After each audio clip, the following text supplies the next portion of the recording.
Well, then you started your own program called Second Call. Yes. And you actually organized sit-downs with gang rivals. Yeah. Would things ever go left during these sit-downs? Never left. So there's never been no fights or shooting at the sit-downs. But what would happen is, doing it the right way is, I can't put both teams together, both cliques together at the same time.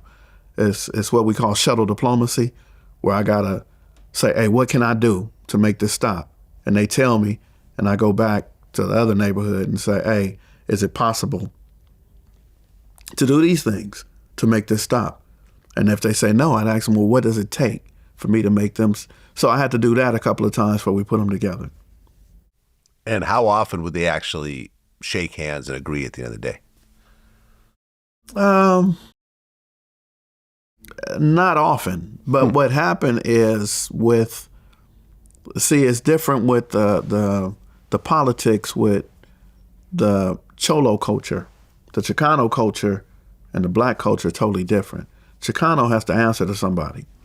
So when I did anything with the Chicano culture, it's because I got that phone call. Because somebody called and said, hey, they gonna sit down, Skipp. So they couldn't tell me no. They got to show up. One guy, I didn't like him. He didn't like me. He said, man, you Skipp? I'm like, yeah. He said, I don't want to do this. He said, well, they making me do it. And after that, after we spent about 3-4 months together, we became good friends. But he wasn't with peace, and he told me that. He said, I want to gangbang. I want to shoot your people. I want to hurt them. I want to do this. He said, but they making me be friends. And we came together, and there was about 3 meetings with the neighborhood that's on the east side. They met with each other about 3 times, 4 times. They went in the back and they fought. Guys said, man, they killed my brother. Another dude said, man, they shot me. So they would cry, they would fight, and then eventually they came together. So that's what it takes for a Black neighborhood. But for the Chicano neighborhood, ain't no crying, ain't no fighting. You're going to do it because somebody told you to do it. Why do you think you don't see that type of structure in Black gangs that you see in Mexican gangs? Because Blacks really don't have gangs. It's a bunch of kids. Think about Raymond Washington. How old was he? Like 14, 15? How old was A.C. Moses, King Baba Louie? He was younger than Raymond Washington, hanging out on the east side with the Crips before he went home to Piru Street and told Puddin' and Tam and Lil Vince Owens, man, they coming.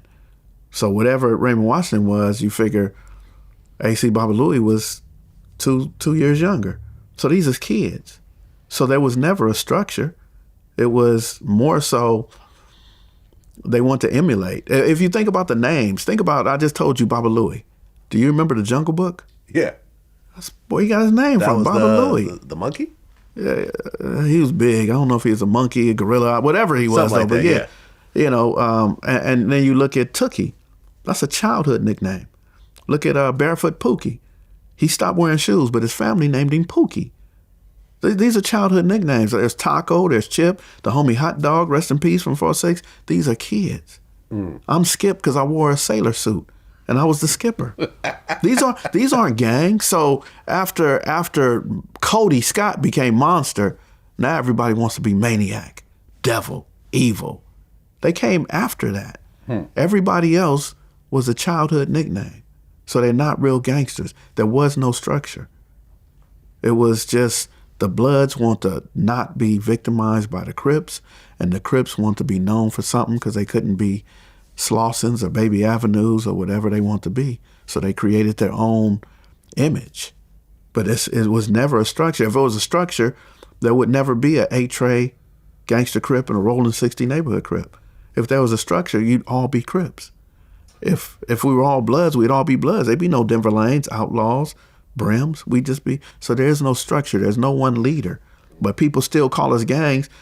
I'm going to be 62 in November. Time for me to retire, right? Where's my gold watch? Where's my retirement plan?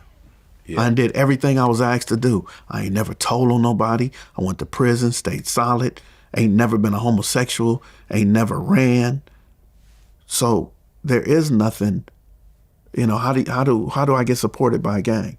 The gang never supports me. When I sold drugs, it's because I want to be like Freeway Rick. I want to be like Whitey or Harry O. I didn't give nobody in my neighborhood money. That was for me. I wanted a Cadillac. I wanted a lowrider.